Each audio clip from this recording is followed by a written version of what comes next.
আসসালামু আলাইকুম। আমি ফিরোজ উইয়ার 3 চ্যানেলের পক্ষ থেকে এই মুহূর্তে কিন্তু দাঁড়িয়ে আছি দিয়াবাড়ির ঠিক গোল চত্বরে। সারা বাংলাদেশের মধ্যে সবচেয়ে বড় চত্বর নিশ্চয়ই আপনারা জেনে থাকবেন।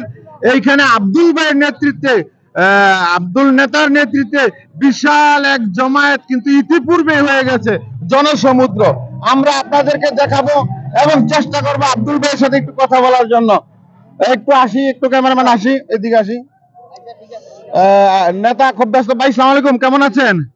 আলহামদুলিল্লাহ। ভাই আজকে যে আপনাদের যে সম্মেলন, এই যে বিশাল যে সম্মেলন, ইতিপূর্বে এখানেই দেখছি জনসমুদ্র পরিণত হয়েছে।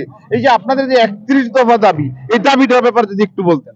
আমাদের তারেক রহমানের নির্দেশে আমরা কাজ করতেছি, যেহেতু দুর্নীতি দেশ থেকে বিদায় করতেছি, আর আমরা সঠিকভাবে পরিচালনা করতে চাই। যে আমরা যে বিগত 18 বছর যে অত্যাচার জুলুমের শিকার হয়েছি, আপনার ছোট ভাই সহ। হ্যাঁ, এখন যাতে আমরা সঠিকভাবে, আমাদের দেশ নায়ক তারেক রহমানের যাতে দেশ সুন্দরভাবে নেতৃত্বে ওনার নির্দেশে আমরা দেশ পরিচালনা করতে চাই ইনশাল্লাহ। একটা প্রশ্ন কিন্তু থেকেই যায়, আমি এখানে লক্ষ্য করে দেখেছি, আমি যেহেতু লোকাল মিডিয়া এখানে জব করতেছি, দল বল নির্বিশেষে অনেক বাহিরের দলের লোকও কিন্তু এসছে আপনার এখানে, শুধু ভালোবাসাটা নেই, এইটা নিয়ে কিন্তু অনেক কিছু হচ্ছে আপনাদের দলে। এইটাকে আসলে আপনি কিভাবে দেখছেন? না, এখানে দেখা যায় অনেক মানুষ নির্যাতিত হয়েছে। আপনার জিনিসটা একটু পরিষ্কার করবেন। আমিও মানে নিরীহ মানুষ নিয়ে আমি এলাকার যত নিরীহ লোক আছে, জনগণ আছে, এই জনগণদের নিয়ে সবাই সম্মিলিত আমার যেহেতু ভালোবাসে, আমি একটু এগিয়ে যেতে চাই ইনশাল্লাহ। আমরা শুনেছি বিভিন্ন মিডিয়ার মাধ্যমে বা অনেক কানাঘোষা এরকম শব্দ শোনা, আপনাদের অনেক উচ্চ পর্যায়ের নেতাদের সাথে ছিল, তাদের কিন্তু বিভিন্ন শোকজ করা হয়েছে বা কোনো চাপে রাখা হয়েছে। এখন একটা জিনিস এই আটটু ক্লিয়ার করি আমি, কিন্তু আপনার এখান থেকে সবাই আসছে, কাকে বাদ দিবেন আপনি আসলে, বা বাদ দেওয়ার এই ধরনের চিন্তা ভাবনা আসলে?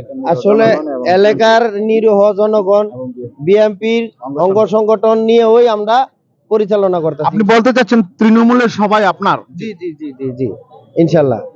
আমাদের যে কর্মী সভা আজকে, এই কর্মী সভা আমাদের আজকে উৎসবের দিন। প্রত্যাশাটা হ্যাঁ, আমাদের প্রত্যাশা যাতে আমরা এই দেশ থেকে এই মানে এই সন্ত্রাস চাঁদাবাজ মুক্ত, এবং কি এলাকার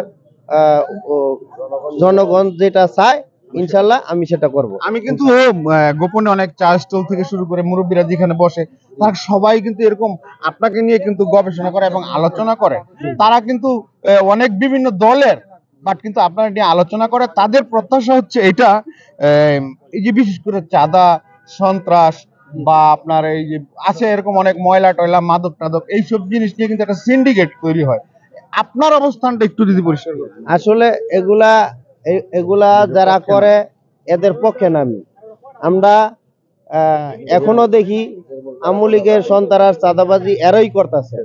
বিএনপির লোক এখনো মানে কিছুতে জড়িত যদি থাকে, এদের বিচার আমরা প্রশাসন নিয়ে ইনশাল্লাহ করব। তার মানে আপনারা কঠোর অবস্থান আছেন। আপনাদের দেশ নায়ক তারেক জিয়া, তারেক রহমান, ওনার নির্দেশ কি আছে আপনাদের?